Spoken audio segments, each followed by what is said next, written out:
the thesis behind it is that woke, which seems to be a synonym, I think, for politically correct or a way of describing people who you feel strain too hard to be right on and to be fans of equality. You see them, I think you see them, and it's never quite clear how far into your cheek your tongue is when you're talking about things like vegan sausage rolls, but you do see them as a genuine threat. I wonder what they're a threat to. I see it as a genuine threat to freedom of speech, because I think that there's a... You're calling for them to be quiet. Well, look, first of all, by the original definition of woke, yes, I would happily sign up to being woke. If woke means just being aware to social and racial injustice, then I'm woke. That's not a problem. But that's not what the modern version of woke has become. It's become a very destructive, quite self-harming sort of feeding frenzy based around this cancel culture. And I know you don't really buy into that, but I see it all the time where people are getting more and more cowed about feeling they just can't express an opinion or have a haircut or wear certain culturally inappropriate outfits or, laugh at a certain... But are they really? Whatever it may be. And I just feel like I feel it's self-harming. I don't feel that taking things to that degree brings anybody with you. And if you want to win an argument, you've got to bring people with you. But the argument for me, and trans is an exception to this observation, because I think that trans issues are very confusing and people scream at each other with a fury of certainty that I can't achieve anything like that level. Do you think that applies to everything? No, I really don't. I think trans is very much the exception, and in fact, it's people who are possessed of really toxic and dangerous views regarding race or religion or ethnicity or sexuality. I think they're desperate for trans to be front and center, because then they can claim there's a culture war. But actually, a lot of your arguments work in the context of trans. They don't work in the context of racism or religious bigotry.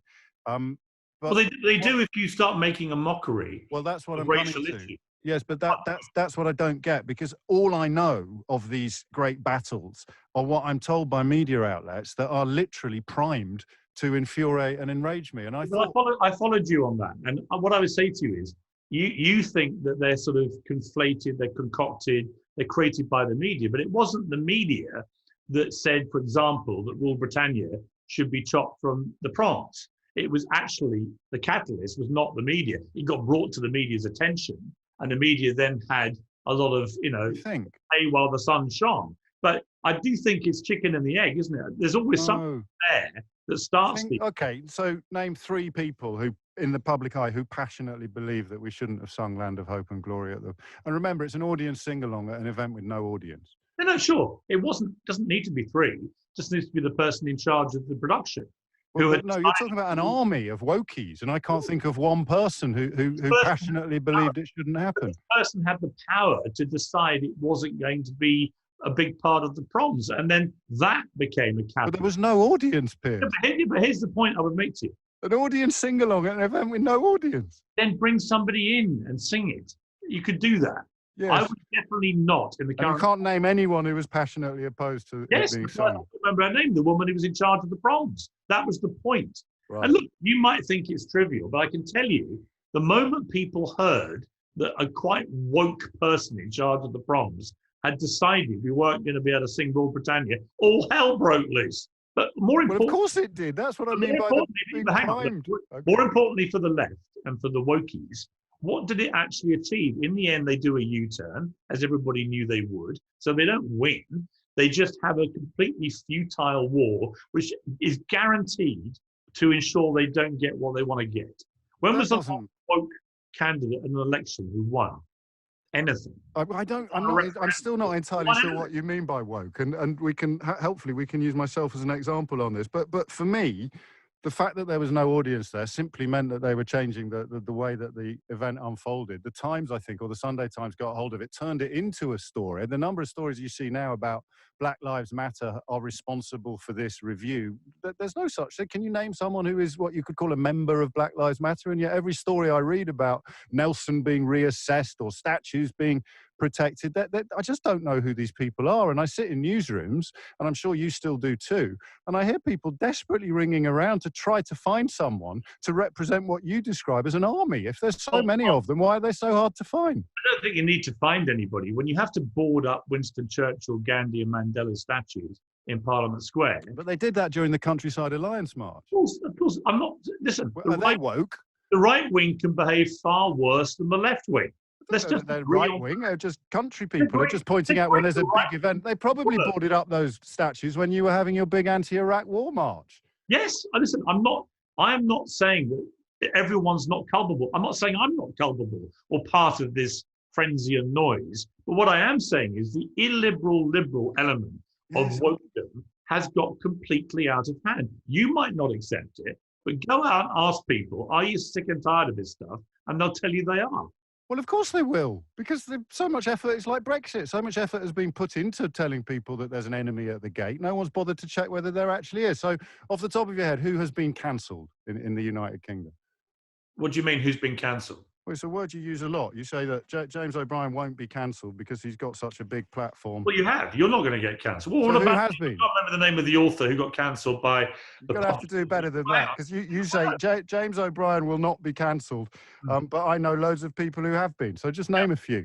Okay, well, I can think of one immediately, which is a good example. And actually, you ought to be furious about it. Go on. And it was the author. I don't know her name. Well, then it's hardly a massive issue if you can't even remember her name. It is a massive issue. Okay. So the author whose name you can't remember, what did she do? By her publisher, because the woke staff of the publisher, and there are myriad examples in the book like that. But this will be trans, won't it? It won't be any other issue. It will be trans. Yes, because that's the only thing that works. Because you happen to agree with it. I don't have a view on trans. I write in my new book about how I can't pick a side. As I say in the book, you do have a view on trans, and the moment you expressed your view on trans, they tried to cancel you. No, and let me explain why you got that horribly wrong, if I may. So this is... I'm looking forward to this. Well, what I tweeted, as you, and I'm very flattered that there's so many pages dedicated. I was very flattering about you. You're always very nice. But I mean, two things I'd pick up first. James O'Brien, who a popular and successful radio presenter, that's fairly uncontroversial. It never crosses O'Brien's mind that he might not be right, or that anyone who disagrees with him might not automatically be a vile bigot. How to Be Right, which I don't think you've read, is the polar opposite of that. On every page, I know what you claim to be. No.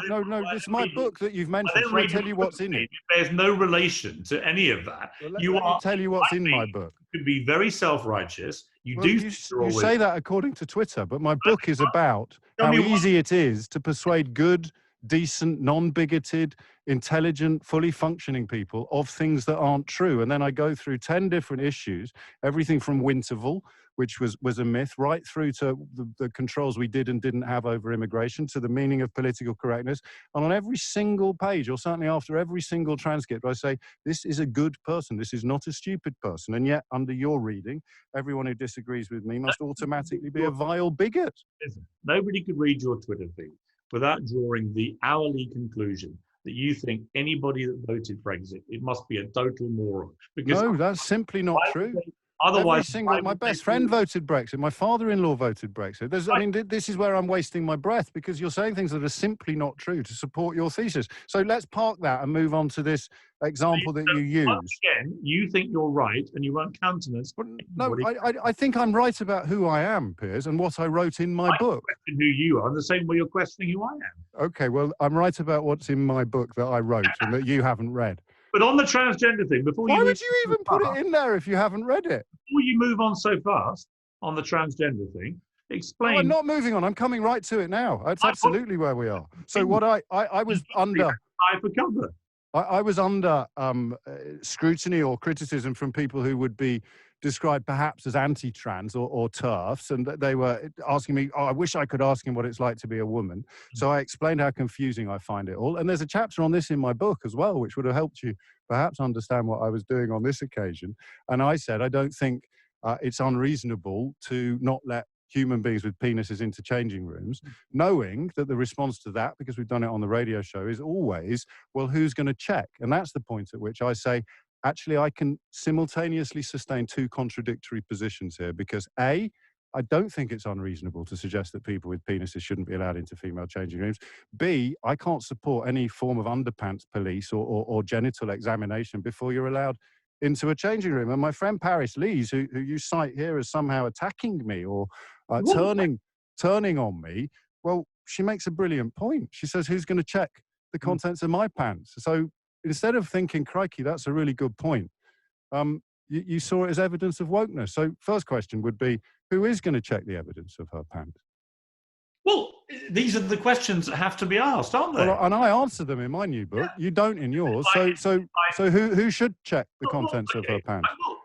I don't know is the answer, right? But what I would say... But you do think that it's reasonable to suggest that people with penises shouldn't be allowed into female-only spaces? Listen, I'm not saying I disagree with you.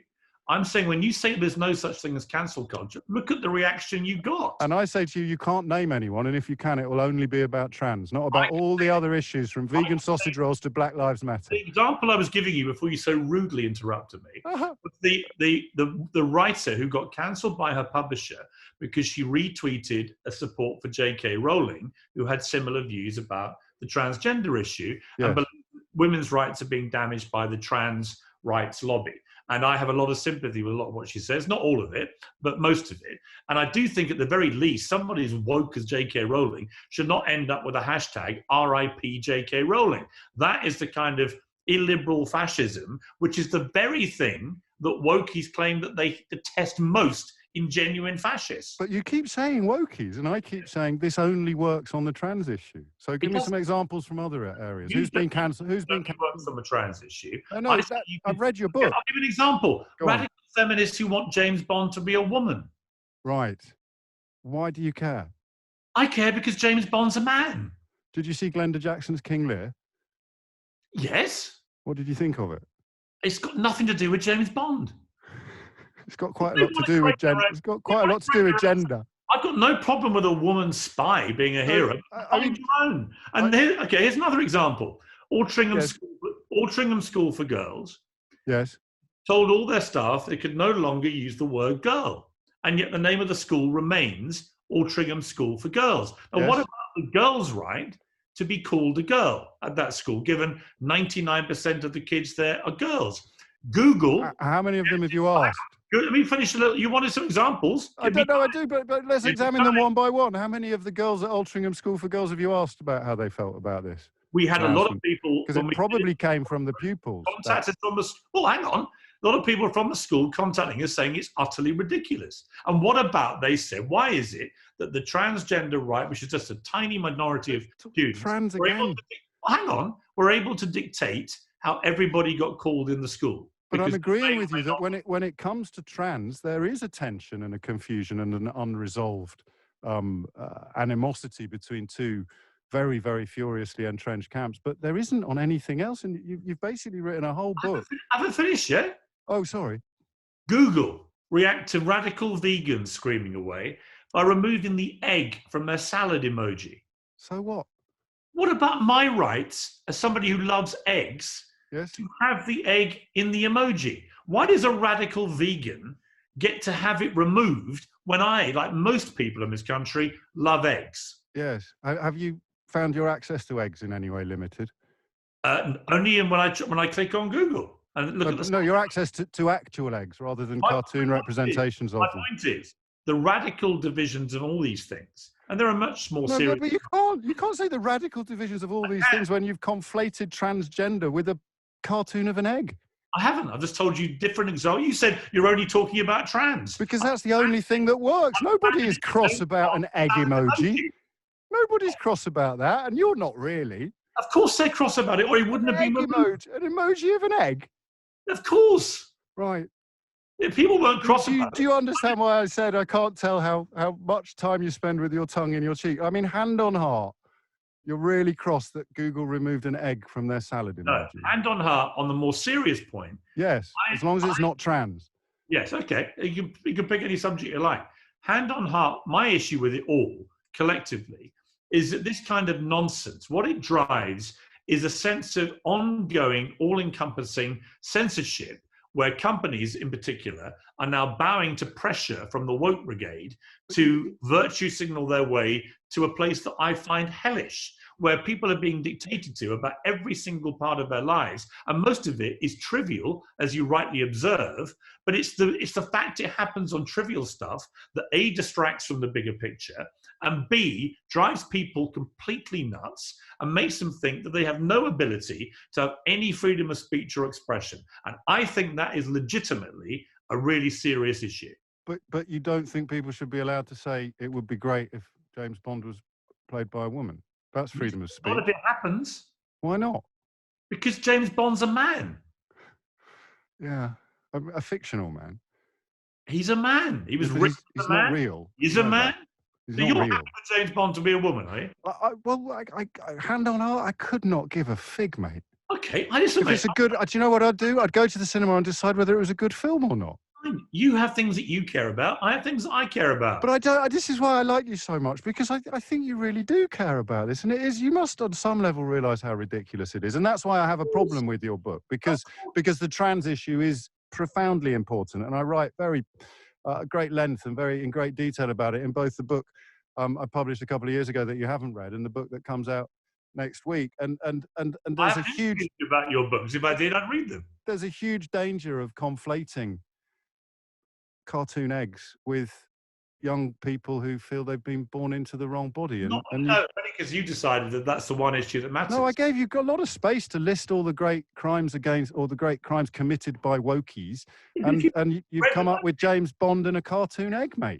Go through the more serious things in the book. Well, what are the more serious things? Well, let's talk about apart racism. From trans. Let's talk about racism and the reaction to George Floyd's killing, and the ridiculous way it went away from being a battle for racial equality and racial justice into utter ridiculousness about anything that anybody in the world on the woke side decided was racist and had to be cancelled. For example? I ended up focusing on Rule Britannia, Fawlty Towers, statues have been destroyed all over America of famous presidents, with the most tenuous links in some cases to slavery. Over here, Winston Churchill being boarded up and Mandela being boarded up. Yeah, but we're back there again. They always board them up. Got completely crazy because and the damage is done to the actual cause. I hear you. I don't buy it, but I think you're sincere. I mean, okay. So, final question: can you name any major public figures who think that statues of Winston Churchill should be taken down? Yes. Go on. Interviewed him on the show. Who? Kehinde Andrews, the professor, for one. He is the guy that every producer in the country will tell you, and we can't find anybody to pursue this point. That's the person we call. And I did say public figures. The Winston Churchill statue was defaced. It was by an idiot student. I sometimes think if you'd been to university, you'd realise that idiot students have been around forever, and giving them this level of profile and importance and treating them as if they're a threat to civilization as we know it is their dream come true, Piers. There are lots of people who think that Winston Churchill is the problem when it comes to the race debate, to which I say, actually, he got rid of the worst racists ever. But there aren't, though. There might be some dozy undergraduates who've read the wrong books and haven't actually grown up yet. But my attitude would always be, oh, bless them, they'll grow out of it. Yours is, oh, my God, they're destroying civilization as we know it, and we must stop them now. You realise that when I wrote the book, yes, people like you were the people I really wanted to read it. Yes.